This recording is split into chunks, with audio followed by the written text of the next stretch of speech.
Hello friends, welcome to our channel.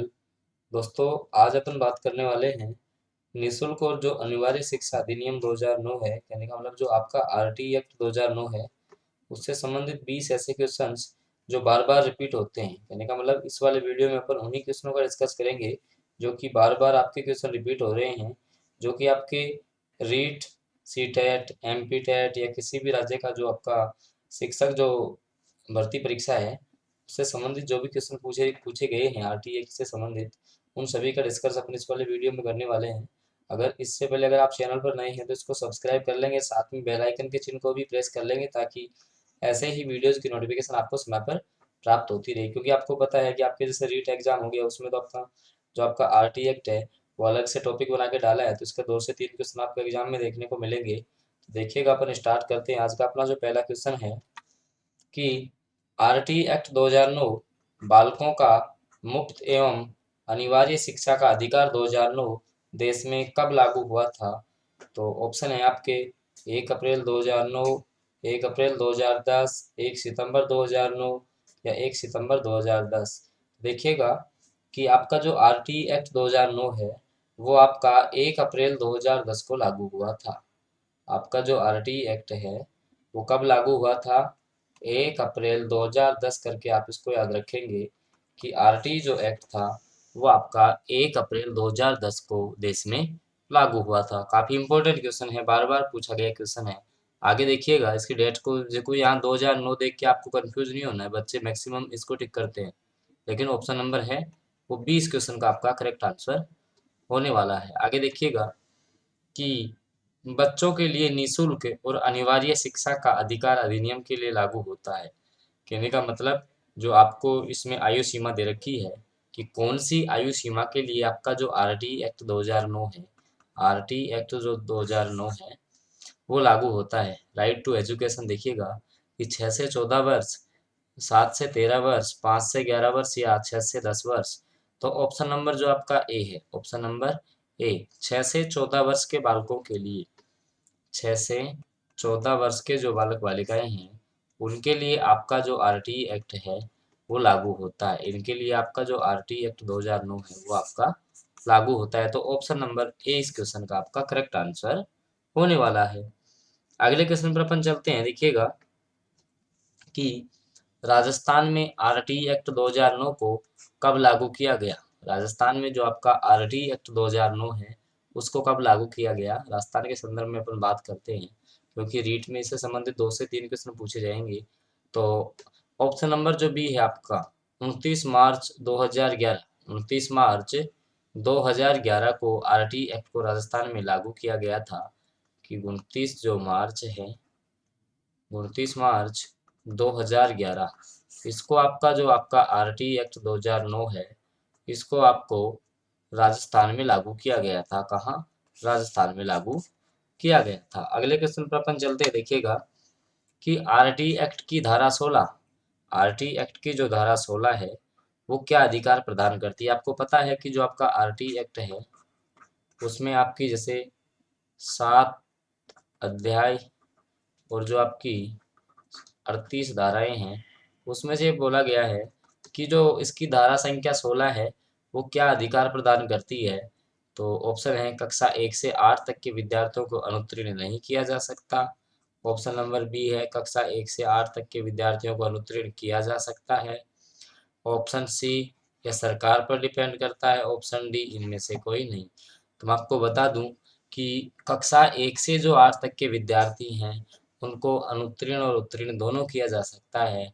तो ध्यान रखना option number A and B, option number A and B इस question के आपके करेक्ट आंसर होने वाले हैं। Option number A and B इस क्वेश्चन के करेक्ट आंसर हैं होने वाले हैं। क्योंकि धारा 16 ये बोलती है कि कक्षा 1 से 8 तक के विद्यार्थियों को अनुत्तीर्ण किया जा सकता है। ठीक है, अनुत्तीर्ण किया भी जा सकता है और नहीं भी किया जा सकता। ठीक है, ये दोनों बताती है। आगे देखिएगा कि बालकों का मुफ्त एवं अनिवार्य शिक्षा का अधिकार 2009 में कुल कितने अध्याय हैं? अभी अपन ने डिस्कस किया था कि इसके अंदर जो अध्याय हैं वो आपके 7 अध्याय हैं। कितने अध्याय हैं आपके? 7 अध्याय हैं। कि जो आपका आरटी एक्ट 2009 है, आरटी जो एक्ट 2009 है उसमें आपके 7 अध्याय प्लस 38 आपकी धाराएं बनी हुई हैं। तो इसको आपको याद रखना है, यहाँ से बेसिक क्वेश्चन कई बार एग्जाम में पूछ लिया जाता है। आगे अपन चलते हैं। देखो आगे क्वेश्चन कि निःशुल्क और जो अनिवार्य शिक्षा का अधिकार है अधिनियम है में कुल कितनी धाराएं हैं। तो अभी अपन ने डिस्कस किया था कि इसके अंदर 7 अध्याय, बार बार जब आप इसकी प्रैक्टिस करोगे तो आपको अच्छे से याद हो जाएगा। 7 अध्याय प्लस 38 धाराएं हैं। तो ऑप्शन नंबर देखो सी में आपको नजर आ रहा होगा 38 धाराएं। तो ऑप्शन नंबर जो सी है वो आपका इस क्वेश्चन का करेक्ट आंसर होने वाला है। दोस्तों मैं आपको बता दूं ये वाला वीडियो आपके रीट स्पेशल, ऐसे मानना कि रीट में आपको ये वाला वीडियो कम से कम 2 से 3 नंबर दिला के जाएगा। आगे अपन चलते हैं कि आरटी एक्ट 2009 के अनुसार शिक्षक प्रति सप्ताह कार्य घंटे निर्धारित हैं कि एक शिक्षक को एक सप्ताह के अंदर एक जो सप्ताह है उसके अंदर न्यूनतम कितने घंटे कार्य करना आवश्यक है। न्यूनतम जो समयावधि है, न्यूनतम जो आपकी समयावधि है वो क्या होनी चाहिए एक शिक्षक के लिए। तो देखिएगा कि ऑप्शन नंबर डी 45 घंटे करके आपको उसको याद रखना है कि आरटी एक्ट 2009 के अनुसार एक शिक्षक को प्रति सप्ताह न्यूनतम जो उसकी समयावधि है वो 45 घंटे की होनी चाहिए। 45 घंटे तो उसको कार्य के लिए निर्धारित किए गए हैं। और इस क्वेश्चन को पता नहीं लगभग हर एग्जाम में पूछा गया क्वेश्चन है और काफ़ी इम्पोर्टेंट और सिलेक्टेड क्वेश्चन है ये वाला। लगभग आपके जो आगे जो भी एग्जाम आने वाला है जिसमें आपका आरटी एक्ट से संबंधित कोई क्वेश्चन पूछा जाता है तो इस क्वेश्चन को आप नोट कर लीजिएगा, काफी इंपॉर्टेंट क्वेश्चन है कि आरटी एक्ट 2009 के अनुसार शिक्षक हेतु प्रति सप्ताह कार्य घंटे कितने निर्धारित किए गए हैं। तो ऑप्शन नंबर जो डी है 45 घंटे करके आपको इसको याद रखना है। तो ऑप्शन नंबर जो डी है वो इस क्वेश्चन का आपका करेक्ट आंसर होने वाला है। आगे देखिएगा कि प्राथमिक स्तर पर न्यूनतम कार्य दिवस है। प्राथमिक स्तर पर न्यूनतम कार्य दिवस कितने होने चाहिए। तो देखिएगा जो आपका प्राइमरी सेक्शन है 1 से लेके 8 तक, 1 से लेके जो आपका 5 तक का जो प्राइमरी सेक्शन है, इस प्राइमरी सेक्शन में आपके मिनिमम 200 दिन होने आवश्यक हैं। न्यूनतम जो कार्य दिवस है प्राइमरी सेक्शन में वो 200 दिन होने आवश्यक हैं।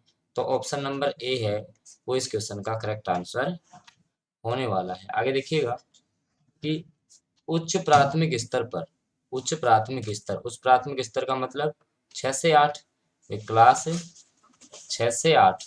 तो इसमें न्यूनतम जो कार्य दिवस है, मिनिमम जो आपके डेज हैं वो कितने होने चाहिए।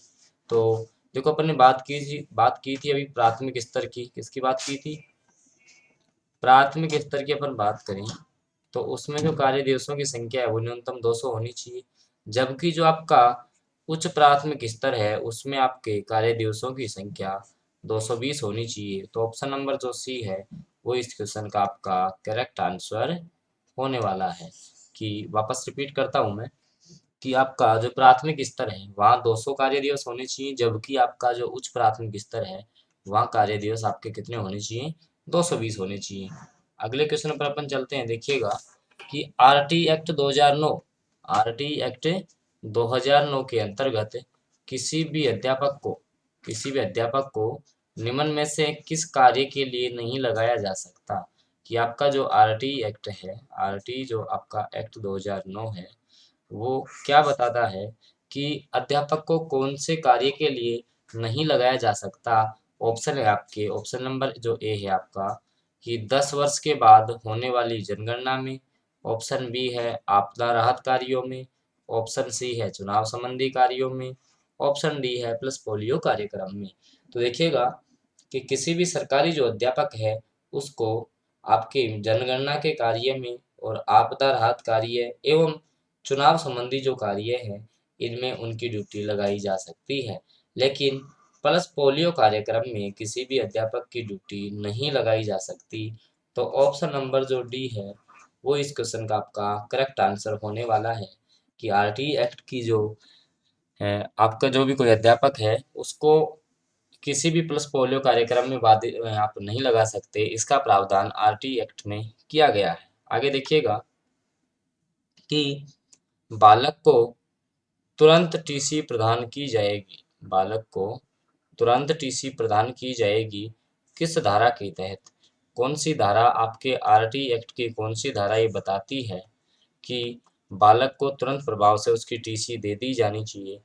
तो देखिएगा कि जो इसकी धारा 5 है आरटी एक्ट की, जो मैंने बताया आपको कि इसमें आपकी 38 जो धाराएं हैं, उनमें जो धारा 5 है वो आपको बताती है कि किसी भी बालक को तुरंत टीसी प्रदान की जाएगी उसके संदर्भ में। किसी भी प्रकार की जो स्कूल संस्थान हैं उनकी ये जिम्मेदारी होगी कि उनको तुरंत टीसी दी जाए, उसमें किसी भी प्रकार का विलंब नहीं किया जाना चाहिए। इस प्रकार के जो प्रावधान हैं वो आपके आरटी एक्ट की धारा 5 में किए गए हैं। आगे देखिएगा कि देखो ये वाला क्वेश्चन अपना हो चुका है। उच्च प्राथमिक स्तर, देखो 6 से 8 में न्यूनतम कार्य दिवस मैंने बताए थे आपको कितने, 220 होने चाहिए, जबकि प्राथमिक स्तर पर कितने होना चाहिए, 200 होने चाहिए। आगे देखिएगा कि कोठारी आयोग का अध्यक्ष था, कि जो आपका कोठारी जो आयोग बना था उसके अध्यक्ष कौन थे? तो देखिएगा जो आपका कोठारी आयोग बना था इसके जो आपके अध्यक्ष थे वो थे आपके दातार सिंह। कौन थे?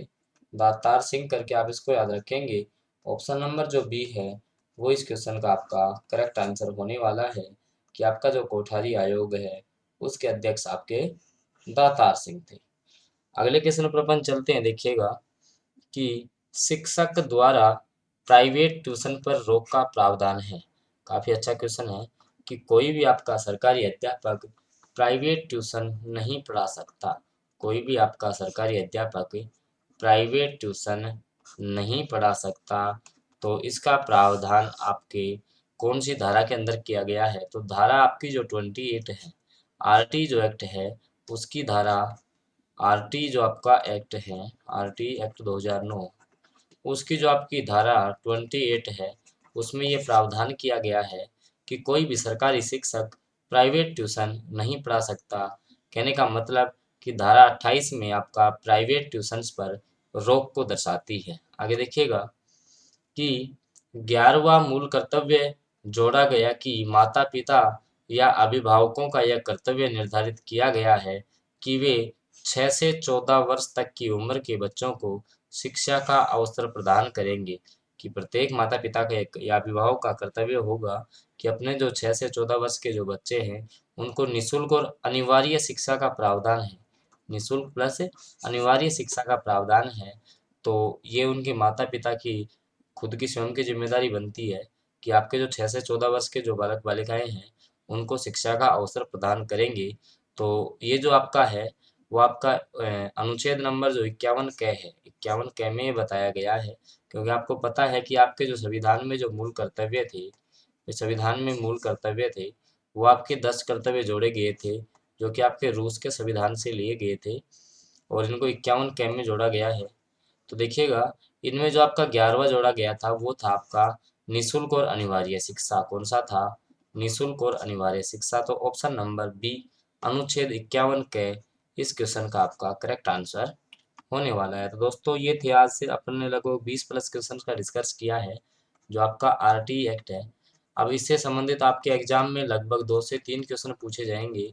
तो वो सारे क्वेश्चन अगर इस वीडियो को आप बार बार रिपीट करके देख लेते हो तो आपको बाद में पढ़ने की आवश्यकता भी नहीं पड़ेगी और काफ़ी सिलेक्टेड क्वेश्चन है। अगर वीडियो आपको अच्छा लगा तो इसको लाइक कीजिएगा और चैनल पर नए हैं तो इसको सब्सक्राइब कर लीजिएगा, क्योंकि ऐसे ही वीडियोस की नोटिफिकेशन आपको समय पर मिल जाएगी। और ये वाले वीडियो आपके रीट का जो मेन एग्जाम है उसके लिए काफ़ी फायदेमंद सिद्ध होगा। और इसके अलावा इसी चैनल पर आपको जो रीट से संबंधित तैयारी या जो आपका इंडियन स्टैटिक जीके है उन सबका जो आपका स्टडी मटेरियल है वो एक ही चैनल पर प्राप्त हो रहा है। तो अगर आपको वीडियो अच्छा लगा तो इसको लाइक के साथ साथ चैनल को सब्सक्राइब कर लेंगे ताकि हमें भी इसमें आपको प्रोत्साहन मिले और हम भी आपके लिए मतलब कि ऐसा ही कदम आगे उठाते रहें, क्योंकि ये वाले जो क्वेश्चन हैं वो कहीं ना कहीं बार बार पूछे जाते हैं। तो इस बार भी इस प्रकार के क्वेश्चनों को पूछने की संभावना प्रबल है। तो ओके फ्रेंड्स, इसी आशा के साथ मिलते हैं अगले वीडियो में।